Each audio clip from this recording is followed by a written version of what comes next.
laba isbuuc ka hor 16 qof oo Suuriya u dhashay oo dhowr caruur ay ka mid ahaayeen ayaa dhintay xilli ay doonayeen in ay Lubnaan ay ka galaan dhinaca buuraha waxay isticmaalayeen waddo kumanaan qof ay horay u adeegsadeen balse waxaa qabsaday dabayl baraf wadata BBC-da ayaa la kulantay mid ka mid ah dadkii badbaaday waana Sarah oo 3 jir ah Axmed Xaaji Xasan ayaa faahfaahinaya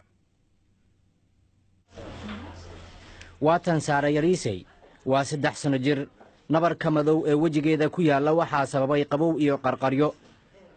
dadkii tahriibinayay way ka tageen Sarah kadib markii dabaysha qabowga wadata ay soo dhacday waxayna ka gudbaysay buuraha si ay dagaalka Suuriya uga baxsato oo ay aabaheed ugu tagto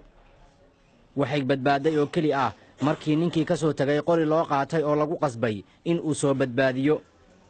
laakiin Sarah hooyadeed walaasheed iyo ayeedeed qabowga ayaa dilay hadda aabaheed ayaa habeen iyo maalin la jooga isbitaal ku yaala Lubnaan intii karaankee waan samaynayaa inaan Sarah u noqdo aabba iyo hooyo waxa kasta waan samayn doonaa si aan u caawiyo waxa kaliya aan haystaa waa iyada 16 qof oo Suuriya u dhashay ayaa dhintay xilli ay ku dadaalayeen inay badbaadaan maalintaas kooxda samata bixinta waa maalintii ugu xumeed ee abid ay arkaan laakiin war wanaagsan ayaa hadda jiro dhowr maalmood kadib kulankii koobaad ee Sarah iyo aabaheed mar kale ayaan ku noqonay qalliin wajiga ah ayaa lagu sameeyay Sarah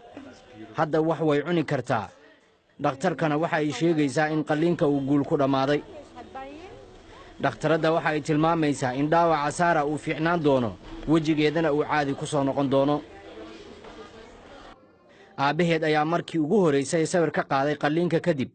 weli wax badan ayaa u dhiman balse way dhool la cadaynaysaa